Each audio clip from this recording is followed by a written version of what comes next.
2012 წლამდე ჩადენილი დანაშაულები და გამოძიება 2025-ში ქართული ოცნება წინასაარჩევნოდ გაცემული დაპირების შესრულებას იწყებს. საგაზაფხულო სესიის პირველივე კვირაში პარლამენტში საგამოძიებო კომისია შეიქმნება, რომელიც 2003-2012 წლებში არსებული ხელისუფლებისა და პოლიტიკური თანამდებობის პირების საქმიანობას შეისწავლის. ვის მოუწევს პასუხისგება ამაზე საუბარი ჯერ ადრეა. სამუშაო ჯგუფმა პირველ ეტაპზე რეკომენდაციების შემდეგ კი დასკვნები უნდა დადოს. ახლა განხილვის თემა ვინ ჩაერთვება კომისიის მუშაობაში. ოპოზიციისთვის პარლამენტი არალეგიტიმურია, შესაბამისად არალეგიტიმურად მიიჩნევენ კომისიის მუშაობასაც. უარს კი მმართველი გუნდი ქვეყნის მთავარი კანონით პასუხობს, რომლის მიხედვითაც კომისიასთან თანამშრომლობა სავალდებულოა. იზი ბურნაძის რეპორტაჟი.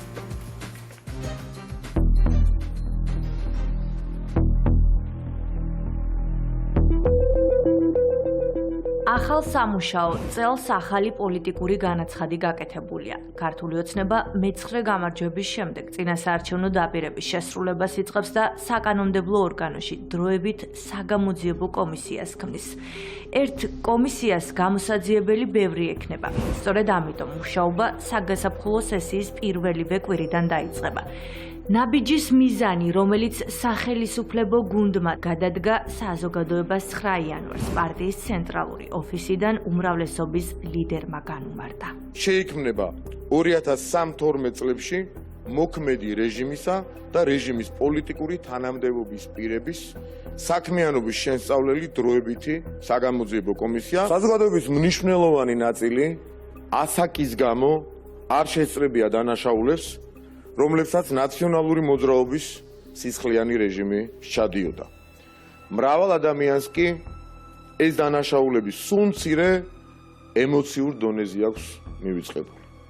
2003-12 წლების რეჟიმის მიერ ჩადენილი უმთავრესი სისტემური დანაშაულების შესახებ ფართოდ არის ცნობილი. საქართველოს პარლამენტის მიერ დამტკიცებული დასკვნა გადაეცემა საქართველოს პროკურატურას და სხვა შესაბამის ორგანოებს საქართველოს კანონმდებლობის შესაბამისად შემდგომი ზომების მიღების და დამნაშავეთა დასჯის უზრუნველყოფის მიზნით. განიმარტა ისიც თუ რატომ ახლა და არა აქამდე.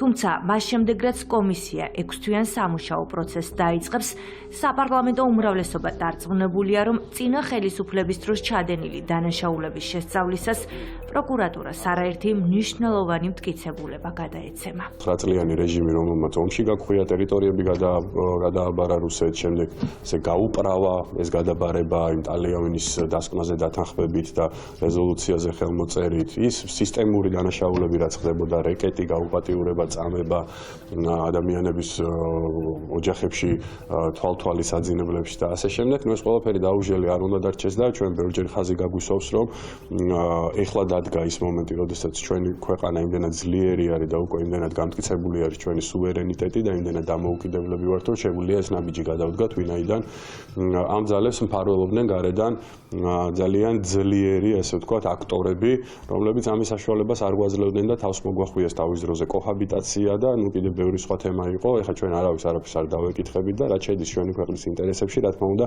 იმას გავაკეთებთ, რომ უფრო გავაჯანსაღოთ პოლიტიკური ველი. საგამოძიებო კომისიის სამიზნე პარტია სამუშაო პროცესში არ ჩაერთვება. ნაციონალური მოძრაობა წარსულში გამოსაძიებელს ვერაფერს ხედავს.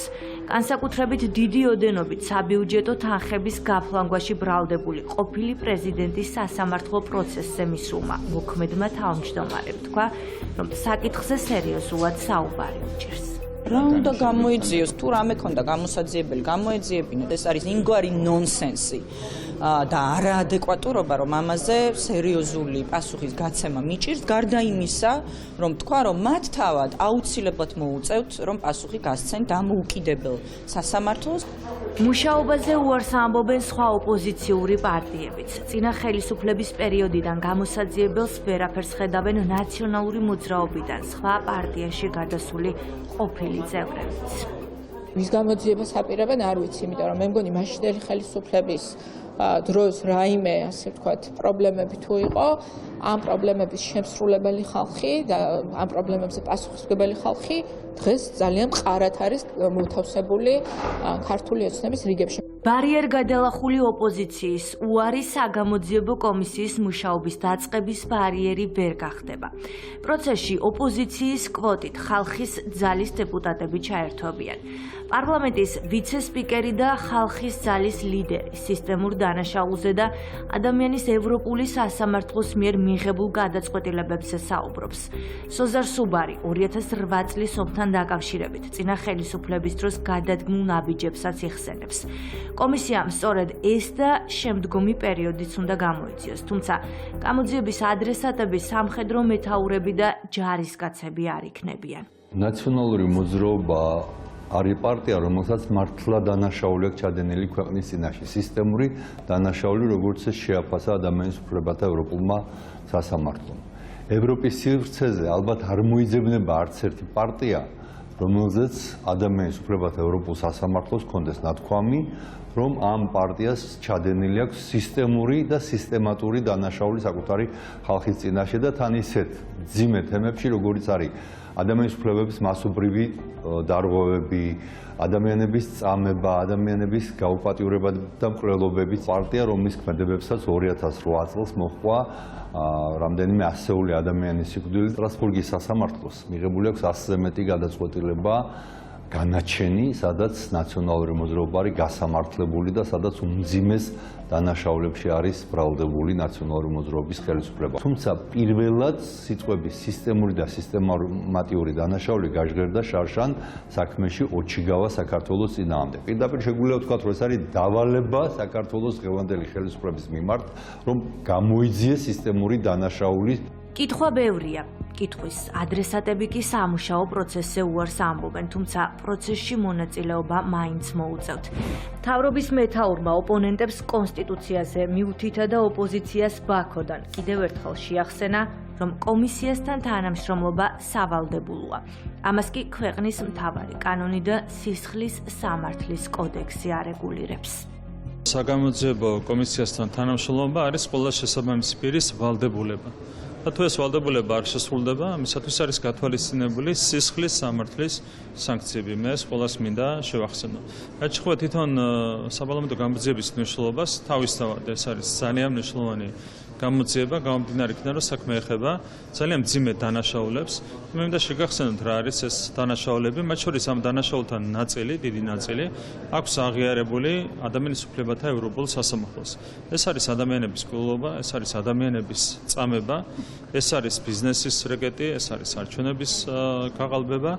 ეს არის 2008 წლის ომი.